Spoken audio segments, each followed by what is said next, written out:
다음에는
정도 제가 간단히 하고 나머지 시간을 생명안전공원을 설명하는 시간으로 갖도록 하겠습니다. 과거에 우리 이 통일포럼이 대북 사업을 어떤 사업들을 했는지 그를 간략하게 사진으로 설명해 드리도록 하겠습니다. 이거는 2005년도에 YMCA하고 같이 한 자전거 보내기 운동, 이것도 콩우유 보내기 운동, 이건 평양의 아리랑 축전 참가단을 통일포럼이 조직해서 갔다 왔어요. 평양에 2006년도인가 하고요. 개성 나무 심기 2007년도, 이것도 개성 나무 심기, 역시 이게 다 통일포럼 식구들입니다. 우리가 통일포럼 1기부터 6기까지는 졸업여행을 금강산으로 갔어요. 근데 2008년도 이명박 정부 들어서서 못 가게 하는 바람에 이제 파주로 가고 연평도로 가고 지금 그렇게 하고 있습니다. 금강산 관광 4기. 이건 개성입니다. 개성. 박연폭포 앞에 여기 통일포럼이고요.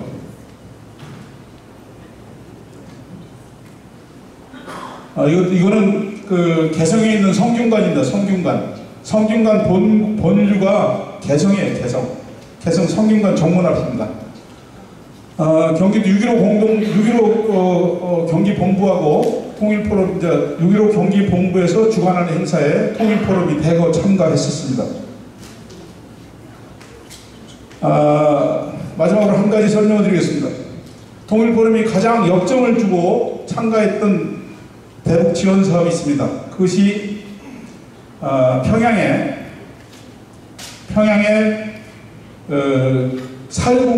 사료공장을 짓는 그 큰 사업에 남북민간 교류 협의회와 같이 통일포럼이 주도적으로 참여를 했습니다. 2002년도에 제가 처음 평양에 갔을 때 2002년도면 평양이 굉장히 어려울 때예요. 평양이 어려운 게 아니라 북한이 어려울 때예요.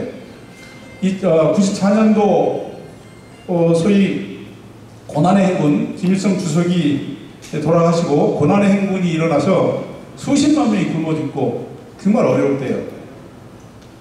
이때 어려울 때 우리 남측에서 종돈 돼지를 몇 마리 줬는데 2년 후에 2004년도에 가보니까 이 종돈 돼지를 수십 마리로 불려놨어. 눈물겹더라고요. 왜냐하면 그 당시 북은 너무 어려울 때야. 먹고 사는 것도 힘들 때인데 우리는 다 잡아먹을 줄 알았어. 근데 그걸 북측 인민들이 키워놨더라고요. 근데 가서 보니까 소위 돈사가 막 비도 뿌리치고 막 그래. 그래서 이 돈사를 줘줬습니다. 이 돈사는 100% 남쪽에서 재료를 전부 사가지고 가서 북측에서는 땅만 제공하고 노동력만 제공해서 돈사를 줬어요. 그러니까 단돈 1원 하나도 북에를 지불한 적이 없고 북에서 못 하나 산 적이 없어요. 100% 돈은 남쪽에 떨어지고 물건만 간 거고 그 물건으로 북측 근로자들이 이렇게 돈사를 제풀이 줬죠.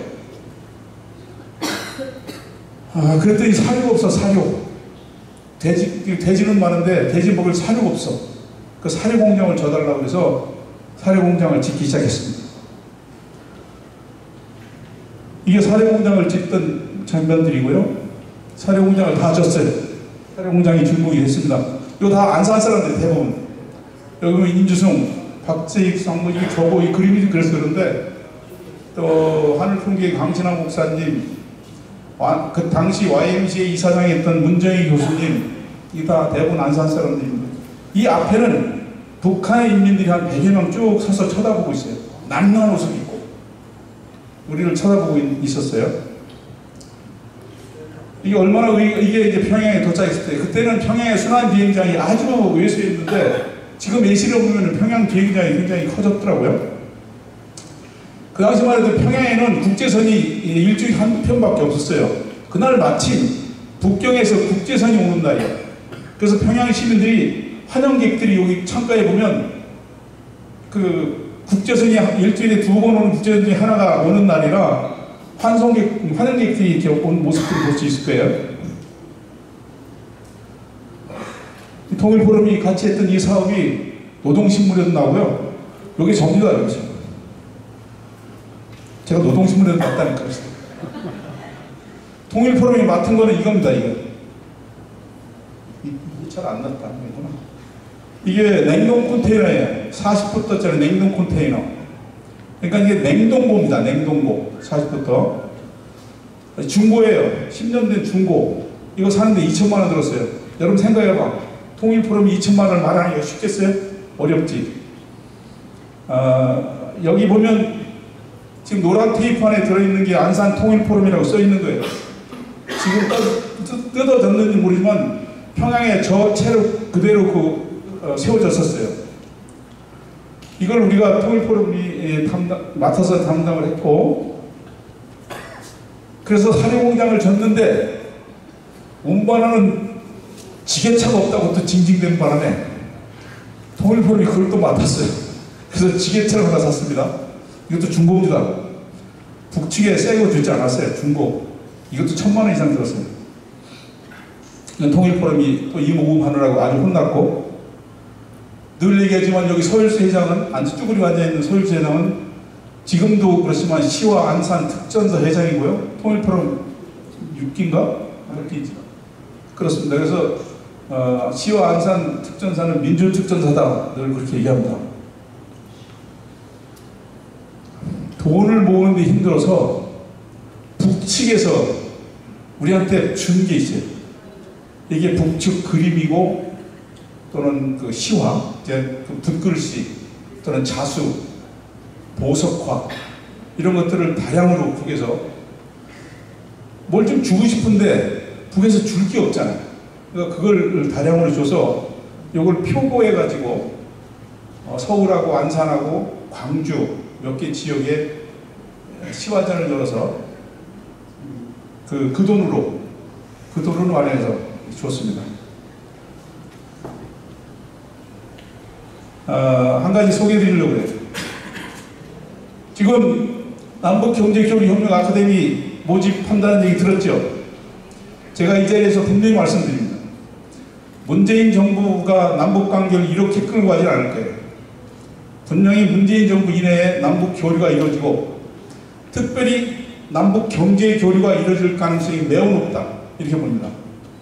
그리고 남북경제교류는 지금까지 저희가 설명했던 남쪽이 북을 돕는, 그래서 소위 퍼주기 논쟁이 일어나는 형태의 남북경제교류가 아니에요. 지금부터 일어난 남북경제교류는 대단한 입장에서 서로 주고받으면서 윈윈하는 그런 형태의 남북 경제 교류일 겁니다.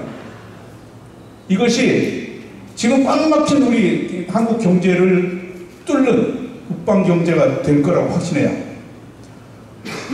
그런데 지금 그래서 지금 30대 대기업은 100% 북한 팀이 있어요. 북한 프로젝트 팀이 있어요. 그래서 이때를 대비해서 다 준비하고 있어요. 누가 준비를 못하고 있냐면 중소기업, 자영업, 지자체 못하고 있어요. 그래서 우리가 그런 사람들을 위해서 이 과정을 개설했어요. 대한민국 최초에 통일부도 협조하고 있고 민주평화교육센터도 우리들 지원하고 있고 그러니까 당국의 협조를 받아서 이렇게 하는 거예요. 누가 하면 좋겠어요? 대북 경제 교류에 관심 있는 사람 이런 분들이 지원하면 좋습니다. 28개 여러분이나 우리 내빈 여러분도 이미 20명은 찼어요. 찼지만 저희가 특별히 통일 포럼하고 관련된 분들은 더 모시자 이렇게 결의를 해서 더 모시니까 여러분 하실 분을 하세요. 손자분들은 빨리 지원하셔야 됩니다. 이 과정을 보면 알지만 여러분 다 뭐 아시는 거예요. 실제로 대북 경험을 했던 사람들의 사례를 듣고 북한 법도 좀 공부하고 이렇게 하려고 합니다. 마지막으로 제가 우리 이재용 우리 선생님을 소개하기 전에 한 가지만 드리겠습니다. 안산 통일부 지역사회에서 어떤 역할을 해야 되는지 사진 한 장만 보여드리겠습니다. 이게 잘 보세요. 이게 국제와이즈맨 한국 중부지구 에버그린 클럽에서 주관을 했고 고려인 세터민 자녀들과 함께하는 눈썰매장 체험인데 눈썰매장 체험, 물썰매장 체험 1년에 한 번씩 해요. 통일포럼이. 이때는 고려인과 세터민들을 초청해서 했고요. 고려인들이 특징이 있습니다. 특히 고려인 청소년들의 특징은 한국어를 잘 못해요. 러시아 말만 해요. 그래서 자기들끼리 노는 경향이 있어요. 근데 그게 굉장히 위험합니다. 우리 사회에 섞여야 됩니다. 우리 사회가 그 사람들을 포용해야 됩니다. 우리 사회가 그 사람들을 이해해야 됩니다. 그래서 이런 자리에 모셔서 같은 청소년들을 붙여줘. 그럼 이 청소년들은요 금방 친해집니다. 한쪽은 러시아 말을 쓰고 한쪽은 한국말을 쓰는데 어떻게 통하는지 모르겠어요. 조금 지나면 서로 핸드폰 가지고 낄낄대고 그래요. 그런 자리를 통일포럼이 늘 마련하고 했는데 이 사진은 잘 보시면 이게 2014년 1월 24일이에요. 1월 24일 날 눈썰매 체험을 했는데 이때 온 아이들이 안산 YMCA 멤버들인데 이때 이 사진에 나온 아이들이 몇 사람 이 세상 사람이 아닙니다. 그래서 이게 이제 우리 통일포럼이 지역사회에서 하는 역할이에요. 통일포럼이 통일을 지향하고 남북교류 협력을 추진하지만 지역사회 아픔하고 같이 해야 된다 이런 생각을 하고 있고요. 늘 우리가 그 앞에 서야 된다 이렇게 생각합니다. 그래서 지난 몇 년 동안은 YMCA 주관해서 전국에서 Y 청년들이 모여서 이렇게 만장을 들고 충만 행사를 했죠. 그런 뜻에서 우리가 제 시간을 줄여서 나머지를 우리 이재용 4.16 시민연대 부장님을 초청을 해서 4.16 시민안전공원이 왜 필요한지 우리 통일포럼이 어떤 역할을 할 수 있는지에 대해서 듣도록 하겠습니다. 이재용 팀장님을 여러분의 큰 박수로 맞이해 주십시오. 고맙습니다. 먼저 이렇게 시간을 할애해 주신 이사장님께 감사드리고요. 그리고 28기 평화통일 지도자 여러분들 수료를 축하드립니다. 우리 지도자님들 우리 평화통일이 그냥 가만히 있으면 되는가요? 그런가요?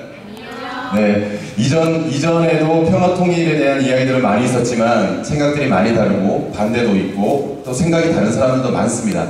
하지만 점점 더 우리 민족의 미래와 그리고 이제 교류 협력에 대한 부분들의 인식이 달라지고 있고 우리가 무엇을 해야 될지에 대한 생각들을 다시 하게 되고 공부를 하게 됩니다. 오늘 설명드리게 되는 4.16 생명안전공원에 대해서도 여러 가지 논란은 많습니다. 하지만 뚜껑을 열어보지도 않은 상황이고요. 그리고 우리가 미래지향적으로 무엇을 성찰하고 무엇을 더 배워야 할까 이런 부분에 대한 논의들은 아직까지 적었습니다. 그래서 이렇게 여러분들을 일일이 좀 찾아뵙고 한 번 더 이렇게 생각해 보시면 어떨까요? 그리고 이런 부분들은 조금 기억해 주시면 어떨까요? 이런 이야기들을 좀 드리고 다니는 겁니다. 그래서 오늘 설명드리는 내용 많이 줄이고 줄였지만 최대한 필요한 내용들을 좀 전달해 드리고 설명해 드리도록 하겠습니다. 4.16 생명안전공원은 가칭입니다. 나중에 법으로 이제 공모에서 명칭을 이렇게 다시 정하게 되겠지만 가칭으로 부르고 있는 이름인 점 일단 알아주시고요. 그동안 추모시설과 관련된 부분들이 어떻게 진행되어 왔는지를 간략하게 설명 좀 드리겠습니다. 4.16 생명안전공원은 그냥 해주고 싶어서 하는 그런 사업은 아닙니다.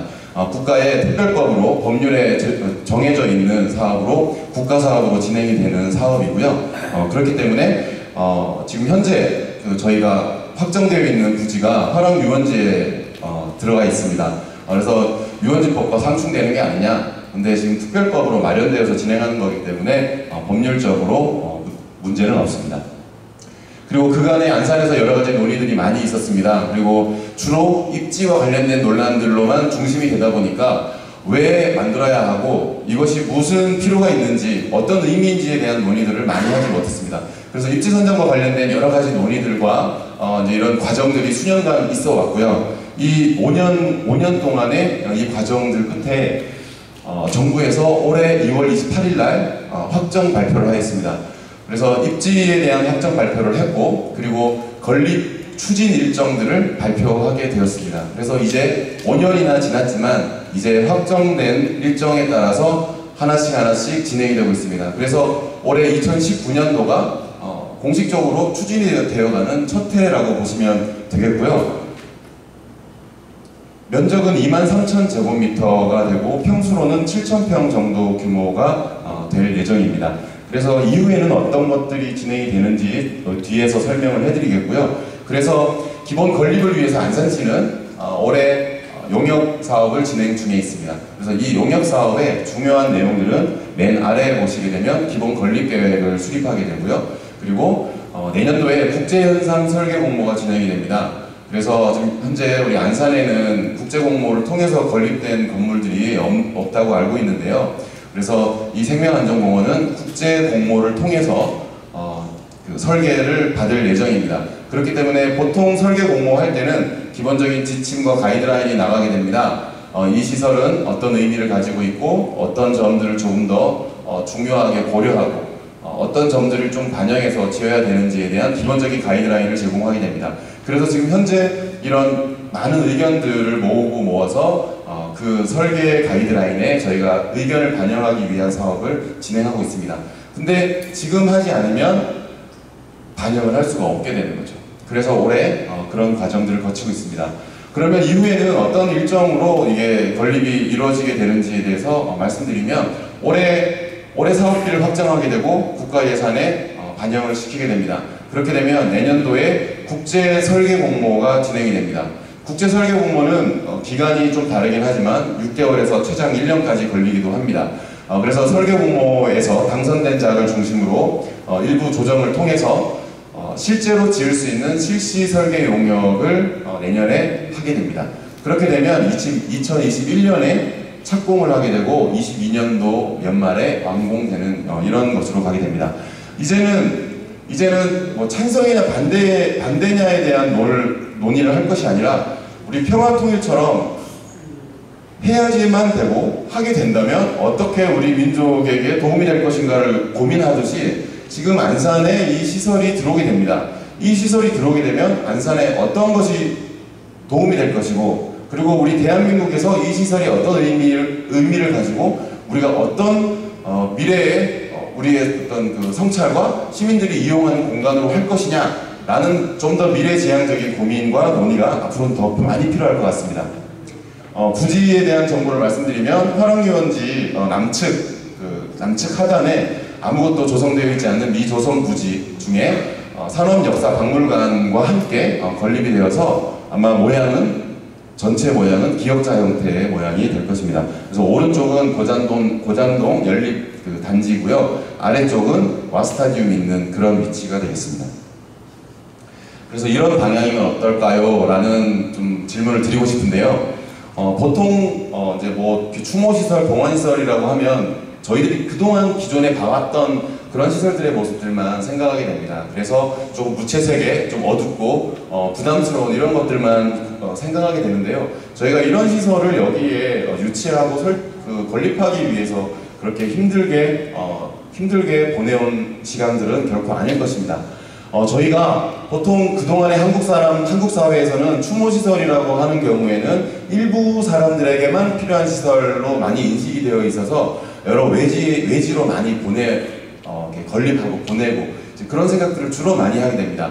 하지만 최근 들어서 저희 나라뿐만 아니라 세계적으로도 새로운 문화에 대한 고민들과 이렇게 시도들을 하고 있습니다. 여기에 보시면 4.19 민주묘지 같은 경우에는 묘역으로 조성이 되어 있고 4.19 민주묘지는 이렇게 일몰을 하게 되면 문을 닫기도 하고요. 그리고 시민들이 도심 한가운데 있지만 시민들이 이용할 곳은 많이 없습니다. 그래서 최근에 서울 시민들이 서울시에 요청을 했습니다. 도시재생 차원에서 리모델링을 통해 사람들이 도심 가까운 데 있는 그 넓은 좋은 공간들을 같이 이용할 수 있게 해달라. 그래서 닫혀있던 시설을 조금 열린 공간으로 만들어 달라는 요청이 있어서 올해부터 심포지엄을 하고 새로운 문화에 대한 고민들을 하고 있습니다. 반대로 보시면 효창공원 같은 경우에는 김구 선생님을 비롯한 민족 지도자 7인의 묘역이 조성되어 있는 아주 뜻깊은 장소이긴 하지만 사람들에게는 매우 열려있는 장소로만 인식되고 있습니다. 이건 역시 서울시에서 올해 용역사업을 실시하고 있습니다. 어떤 용역사업이냐 하면 너무 잊혀져 가는 것들에 대한 가치들을 사람들이 좀 기억하면서 이 공간을 잘 이용할 수 있는 방법이 무엇일까? 그것들에 대해서 새로운 문화들을 만들어가는 그런 용역사업을 하고 있습니다. 그래서 저희 4.16 생명안전공원도 저희가 좀 이렇게 새로운 의미의 새로운 가치에 대한 문화들을 고민하는 그런 과정입니다. 그래서 통일이 어렵지만 또 우리가 쉽게 풀어가겠다는 의지를 갖는 것처럼 이런 문화들에 대한 인식 개선도 어렵지만 또 하나하나씩 쉽게 풀어갈 수 있는 방법들은 많이 널려 있습니다. 그래서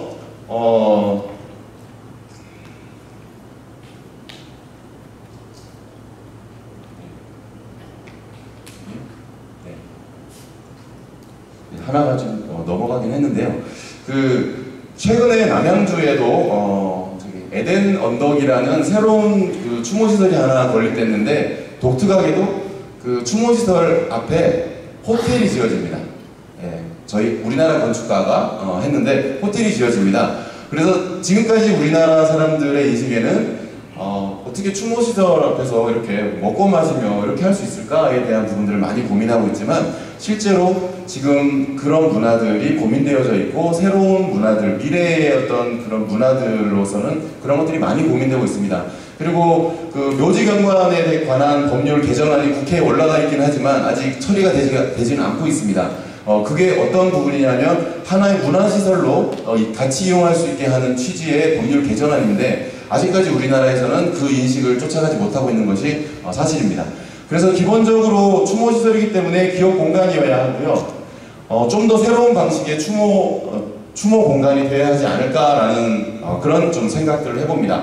저희가 많은 그 두려움과 좀 이렇게 이런 것 속에서 저희가 피해 당사자의 의견을 청취하는 워크숍을 한 2달여에 걸쳐서 많이 했습니다. 그 워크숍에서 나온 그 실제 피해 당사자 가족들의 의견들은 좀 저희에게 새로운 생각을 하게 합니다. 어떤 것이냐 하면 우리 유가족에게만 필요한 시설을 해달라는 의견이 아니었고 정반대로 시민들이 부담없이 이용할 수 있는 좀 더 획기적인 방법이어도 괜찮습니다 라는 의견들이 더 지배적이었습니다. 그것은 뭐냐 하면 일상적으로 우리가 기억을 할 수 있도록 하기 위해서는 시민들이 부담없이 찾아올 수 있는 공간이어야 한다는 거죠. 그래서 그런 컨셉에 좀 우리 생명안전공원의 새로운 컨셉들을 좀 생각해 볼 필요가 있고요. 그래서 그거 자체가 부담되어서 사람이 오지 않는 것은 이 공원을 짓는 의미가 퇴색된다는 그런 좀 아이러니한 그런 컨셉들인 거죠. 그래서 여기 아까 말씀드린 그 에덴 언덕이라는 이제 그런 남양주에 있는 시설들인데요. 좀 더 이제 깨끗하고 함께 가족들이 이용하면서 거기에 연회장도 있고 숙박도 하고 식사도 하고 이제 그런 시설들이 같이 들어가는 컨셉인 거죠. 그래서 넓게 본다면 저희도 이제 그런 컨셉이 되는 겁니다. 이거는 런던에 있는 홀로코스트 추모 기념관인데요. 이거 역시 국제적인 공모를 통해서 지어진 거고요. 여기 같은 경우에도 이렇게 좁은 통로에 대한 기본적인 설계 컨셉은 가스실로 들어가게 되는 그 유태인들의 어떤 그 압박감과 공포를 모티브로 해서 이런 설계를 했고요. 이제 내려가면 추모와 이제 전시 공간들이 있고요. 이거는 이제 9.11 펜타곤의 희생자들을 기리면서 이렇게 의자, 벤치 조형물들을 이제 만들었습니다. 네, 한 사람 한 사람을 기억할 수 있게. 그리고 이제 뭐 미국의 오클라호마 폭탄 테러 추모 기념관이기도 하고요. 그래서 저희가 우리나라에는 그동안 어떤 추모 시설이 함께 기억하면서 함께 사람들이 찾게 되는 공간에 대한 관념들이 별로 없지만 세계적으로는 이제 이런 것들이 주어지는 시너지 효과라든지 지역 사회에 그 도움이 되는 이런 것들에 대한 연구들도 굉장히 많습니다. 그래서 우리 안산에 생명안전공원이 들어서게 되면서 이것들이 좀 더 어떻게 지역 사회에 도움이 될 것인가, 그리고 대한민국에서 어떤 생명과 안전, 기업과 성찰의 어떤 메카로서 자리 잡을 수 있는 방법은 무엇이냐. 그래서 결국 안산에도 도움이 되고 우리 대한민국에도 도움이 될 수 있게 만드는 것은 무엇일까에 대한 논의와 고민들이 앞으로 더 필요하게 될 것입니다. 그래서 추모와 기억의 공간이긴 하지만 사람들이 많이 찾아야 하고 찾아올 것이기 때문에 더 많은 문화 콘텐츠가 있는 공간이어야 할 것입니다. 그래서 그런 부분들에 대한 의견들을 많이 청취하고 어떻게 그것이 복합적으로 이루어질 수 있는지에 대한 해외 사례, 국내 사례 등등에 대한 연구들을 지금 많이 추진하고 있습니다. 그래서 생명안전공원이 좀 더 새로운 문화 거점의 시너지가 될 것이다 라는 부분들에 대해서 고민을 하고 있습니다. 그래서 시민 모두가 참여할 수 있는 여러 사례들을 이 공모 가이드와 실제로 지어지는 것에 어떻게 접목시킬 것인지 많이 연구를 하고 있습니다. 이거는 영국의 다이애나비 추모공원입니다. 이것은 분수로 이루어져 있고 얕은 수로로 이루어져 있는데요. 여기는 평소 시민들이 많이 찾는 일상적인 공간으로 많이 지금 이용이 되고 있습니다. 그래서 생명안전공원도 이렇게 많이 이용할 수 있도록 하면 좋겠다라고 하는데, 어떤 반대하시는 분의 연설을 들어보니 이런 얘기 하시더라고요.